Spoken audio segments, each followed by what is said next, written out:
Good morning, afternoon, gamers. Welcome to a ban list reaction. We saw yesterday that aDrive and Elestrals put out an announcement saying, hey guys, heads up for tomorrow, we're gonna have some sort of update to the ban list. It looks like part of it's unfortunately already been spoiled. Elechick is getting smacked down to Tartarus, but there were a couple other cards on that ban list. Looks like a Volcano, so maybe Eruption. There was a Rabbit, so maybe Rabbit or Ash Rabbit. I'd be very shocked if Rabbit got hit. There's like a Mango, so I know a lot of people I was talking with thought Ambro, which I think would be very divisive, honestly. It would probably radically change deck building for the rest of its time on the list. There's also like 5 dragons, so I don't know, maybe a funny Penterror ban for how goofy that'd be, because it's just been wreaking havoc lately. All right, but let's dive into this, see what we can make from this. It's finally time for us to send our little bird friend Elechick straight to Tartarus. Let's take a look. That's right, ladies and gentlemen, it is officially time for a brand new banned and restricted list headed into the Divine Champions Firestorm format coming out on June 1st. This video is going to detail all of the changes that you guys can expect to both bans and limits moving forward, and I'm very optimistic that these changes are going to be very positive for the game of Elestrals. Before I dive into that though, I want to give a big shout out to Cobalt Sanderson for their big W over the final Moonrise Premier event, and ultimately the first person to lock in their invitation. Just want to say real quick, because I think the other thing that was kind of thrown out was like, oh, we're gonna ban Rise. I'm torn on that, just because like so many games have reanimator typed lists, and this is like the first semi-successful reanimator list we've seen in Elestrals. Like outside of it, like we have exactly water reanimator, but like you're bringing back 1 costs, you're using them to ascend into your big guys from hand. It's divisive. I think we've been missing out on it, but I also understand, like, yeah, it probably doesn't feel great to go, cool, I happen to dump the Celestlio off my Comagma, I will now rip Rise, bring it back, don't like pop 3 cards. Like, I get it, but also from a card gamer and design standpoint, I wish there was space for more reanimator strategies, but I guess right now we just don't have it in Elestrals. And secure their spot to the World Championships for Elestrals next year. The Moonrise metagame was incredible. We saw all sorts of strategies come out, from Lunar Aggro to the Argo package of photosynthesis from Bo, to seeing Winjin and Tornajin dominate, with even Celestlio taking the final spot of our last Moonrise premiere. The metagame was diverse, it was evolving, and I think a lot of us could agree that it was never even truly solved as new decks came to the forefront at even the very end of competition. Just want to like comment on this. You don't like totally agree. Actually, like it's kind of insane, at least with Elestrals, just like how, I mean, for better for worse, I don't know if just because like it's not like super player dense yet, but just the fact that there just hasn't been, like, I think you could really say a solid format, maybe like base set, just because it was clear, like, yeah, 5, like eventually over time, yeah, 5 is one of the best decks. But it's just kind of like a shock just how diverse the Elestrals metagame is, even despite some stuff that's probably getting hit on the list today, like Elechick. Honestly, it's impressive that it's still this diverse. I mean, we're only just getting to set 5, but like I think a lot of games would like to have this kind of diversity within their games. There's some asterisks there. A lot of decks are playing the same like 15 cards, but I think overall a lot of the whole deck goals tend to be they tend to be more diverse, at least at this point in early game development, than a lot of other games. So kudos to Elestrals for it, but obviously, yeah, something. But as we look ahead to the next few weeks and the Firestorm format lighting and igniting the entire Elestrals community, it is an exciting time as there are so many amazing possibilities to be explored, and I can't wait to see you guys throw down at your local game stores and in our next upcoming premiere event on June 7th. So make sure you guys sign up for that if you haven't done so yet. All of the changes announced in today's video will be in effect for June 1st, and of course that upcoming premiere event on the 7th. The first card that we are going to be announcing today, which I alluded to in the introduction of this video, is we are indeed sending Elechick to Tartarus. That is right. I'm respectfully, before aDrive goes in his bit, I'm of the mind that Elechick died for Zeus and Demeter's sins. The fact that, yeah, I mean, probably explain, but the fact that with those guys, Elechick is effectively a normal castable 7 attacker, already got to put to limited. But my beef is that I think it's solely the problem of the Divines, and maybe just going through development, it wasn't as anticipated that combat would still be such a integral part of Elestrals. Not to say that the game should immediately jump to like Yu-Gi-Oh speed of like, oh, special summon immediately, but It's such a weird case because I think the problem is definitely more into Zeus and Demeter, but in a game where the divine runes are like your main, like, I wouldn't say marketing, right? But basically it's like, okay, oh, the Greek pantheon is like the guys you're working with. It obviously makes a problem if you ban part of it or limit part of them. So I guess if you had to hit some of it, Belichick's got to be the one to go, which I guess you got to do.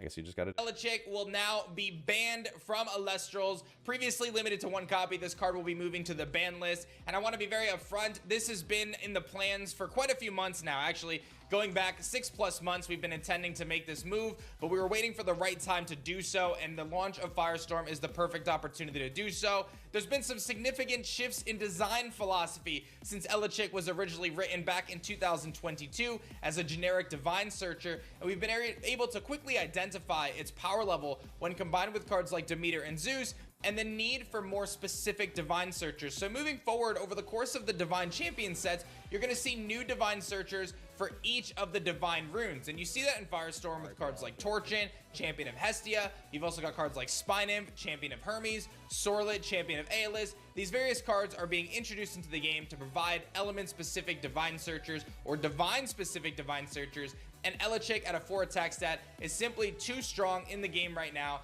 to exist. So we are going to be moving it to Tartarus. And even though I wasn't sure I was going to do this, we will be ultimately producing an Belichick Escape from Tartarus version. Okay, I guess quick card review time. Escape from Tartarus 3/1. We have to get a divine rune Underworld back to hand. I know effect subject to change, but that I kind of like that effect more, I'll be honest, than searching the deck. It gives you a lot more space to recover divine runes, and just the fact that within Elestrals there's very few grave recovery mechanics right now. I don't know if they're gonna be adding more down the road, but like I kind of like this. I mean, obviously there's the case where it's like, yeah, you don't get the spirits to maybe recast it, but reusing divine runes that you've already, or maybe like you milled it over or something. I think this is a kind of interesting effect, and the nerf stat line definitely makes sense. We can't be having normal summonable 7s coming out, most likely alongside set 7. I've got kind of some tentative effects right now, but we'll be testing that alongside set 7 and introducing a new Escape from Tartarus card.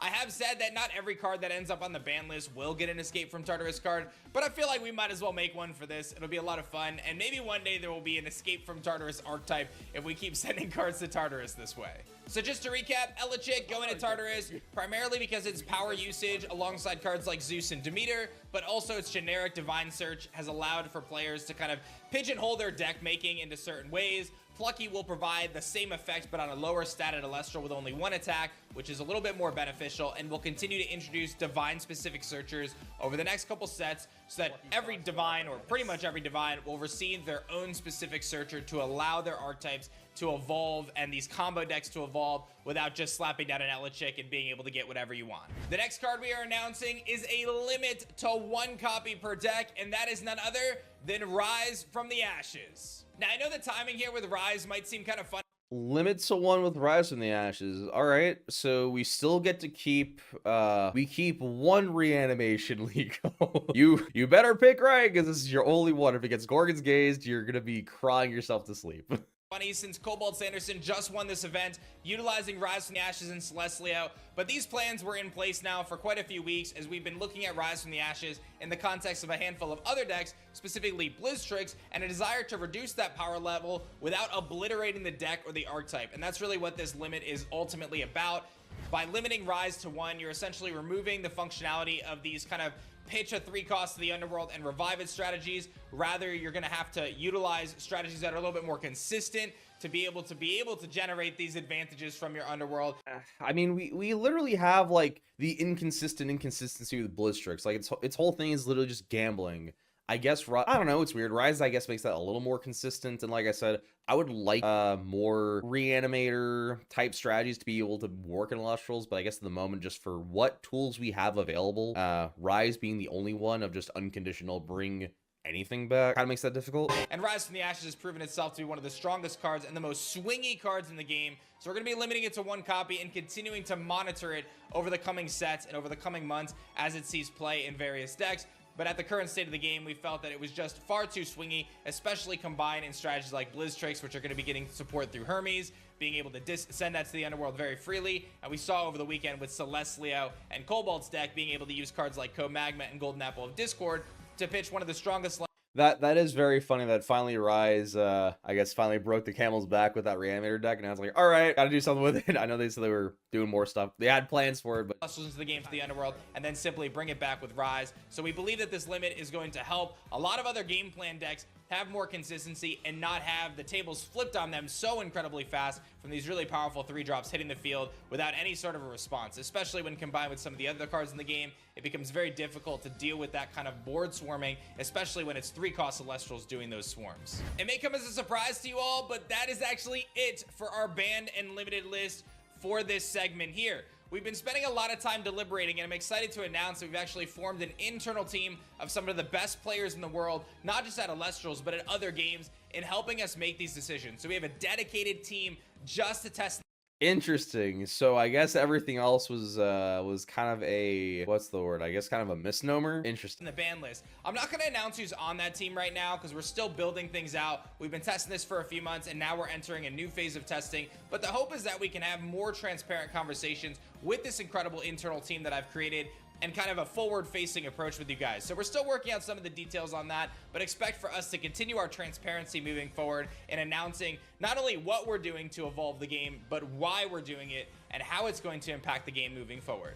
It's worth noting that we are going to continue to evaluate the card pool as new sets are released and as the metagame shifts. Moonrise had a very diverse metagame, so we tend to think, you know, it's best to kind of keep our hands away, but we still are going with a more proactive approach if we feel that it's needed, and we're going to continue to monitor the situation as it goes. There's a handful of cards on our radar that we're continuing to test, and even though they may not have appeared on this list, they may appear in a future list, just as there's cards on the list right now that may come off the list in the future. We're going to continue to take in your feedback and use our internal testing tools to make the best decisions for Elestrals moving forward. Now, I do want to say I saw a lot of buzz in the community about us limiting or restricting some of the core staple runes in the game. Cards like Gorgon's Gaze, Ambrosia, and so on and so forth. But I do want to say that I think it's really important that Elestrals has new cards added to the card pool that can fill some of those slots before we start chunking away at those cards, because if you just take Gorgon's Gaze out of the game or limit it to 1, it has an incredibly kind of ripple effect on the rest of the game. That is a very load-bearing card right now. So if there's no other cards in the game that have... Yes, obviously. I agree with this a lot that, yeah, Gorgon's Gaze is a very load-bearing card, but the problem is, like, there's just nothing else. It's the weird dilemma of, like, there's currently nothing else, and then when you print a new version of it, or, like, a different variation of the effect of, like, yeah, like, a way to negate Elestral effects, like, we need... I'd argue there has to be more of, like, a... not a density of it, because there's too much density of effect negation that becomes, all right, well, these effects can be worthwhile for you to play in your deck. But I struggle to, like, think of what kind of effect negation could be better than Gorgon's Gaze, specifically outside of exactly like negate and destroy, because unfortunately I think Gorgon's Gaze has set the bar a little too high. And even with replacements, like, at that point, you go, cool, right? So there are these other replacements. We then semi or limit Gorgon's Gaze. Like, it's going, cool. I'm just going to play the replacements and my 1/2 of Gorgon's Gaze. Like, I think out of all of the staple runes that we have, between Gaze, Ambro, PTA, Shield, at least it's the big 4 that I can think of. I think the only one that's like any sort of replaceable potentially, at least in order of like replaceability, I put Gorgons and Ambro at the top of like, we probably can't replace these, or like the other versions need to be doing something so radically different that it makes it a definitive deck building like decision for which versions you want to include, what kind of split you want. Shield, there's probably a lot of different battle things we could do. And then PTA, I feel like PTA might, maybe hot take, PTA might be the most like replaceable, interchangeable. Maybe Shield of Achilles takes a slot too, but I feel like PTA, it's like there's potentially other ways to develop that kind of effect if we don't want to see more PTA. But like I said, Gorgons and Ambro I think are too load bearing, and I think the replacements would be too... The only way to get replacements to be for them is if they're just objectively better, in my opinion. Or like, I think when I was talking to some friends about it yesterday of like, okay, hypothetically the Ambro is like limited to 1 to 2. Yes, that radically changes things, but now it puts, I think, Water and Thunder in a significantly better spot than any other element in the game, because they already have inherent healing. Katarina, I guess, technically heals 2, but it only heals 2. It's not Ambro, and it's not nearly as good in that vein. But yeah, I'm not... I mean, I guess, I don't know, Blistrix barely even plays Ambro anyway. But that's my take on, I guess, the load-bearing potential issue. Have a negate effect, or can stop something on a chain, or suppress something, or prevent something from ascending, or whatever it may be that Gorgons does.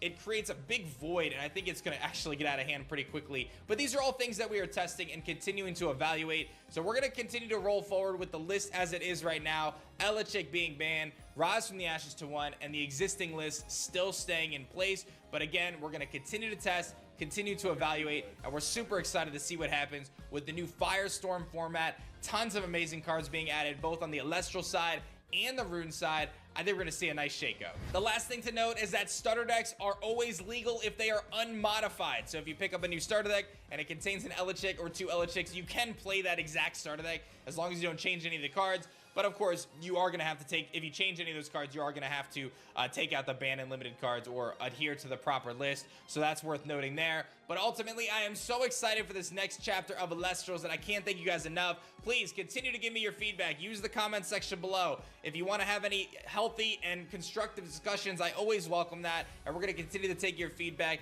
and the data that we collect and our brand new internal testing team. I say brand new, but they've been rocking for like 4 months now, testing the game just for bans and limits. Super excited about that. I'll get you guys more details on that in the future, but what an all-star cast we have. I'm so proud of the team that we've assembled. Some of the best players in the world helping Elestrals, contributing their time and their incredible insight to make the best decisions moving forward for the game. So I'm super stoked and I'm really excited about the future. I hope you guys are ready. Firestorm launches this week, of course, at your local game store. So stay tuned for that. June 1st, these changes go live. June 7th is our first Firestorm premiere. I'll see you guys then. It's going to be a wild ride.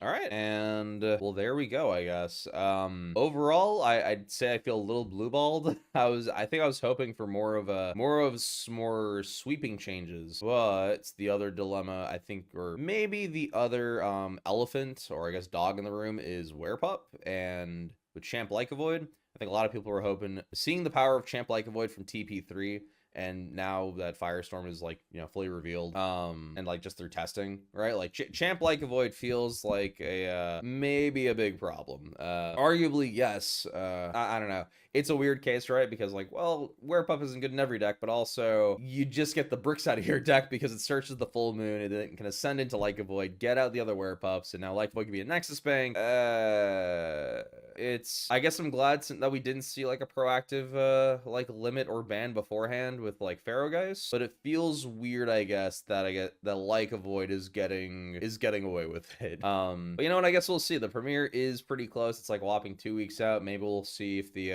the terror of Lycovoid is valid or not, and it's seriously that splashable into every deck or not. We'll see. We'll see. But like I said, I feel a little blue balled. I think I was hoping for a little bit more out of this list than just Elechick ban, Rise limit. But as I said, maybe we'll see more stuff after the premiere. But that was my balanced reaction. Let me know what you guys think about the new Elestrals list down below. Subscribe to the channel if you haven't already. Already checking out the latest video, and check out the affiliate links down below if you'd like to help support the channel. I've been Josh with JMR Game Design, and I'll see you guys next time with more cardboard related content. But remember, always hold up a Gorgon's gaze for the Elechick. We'll see you next time.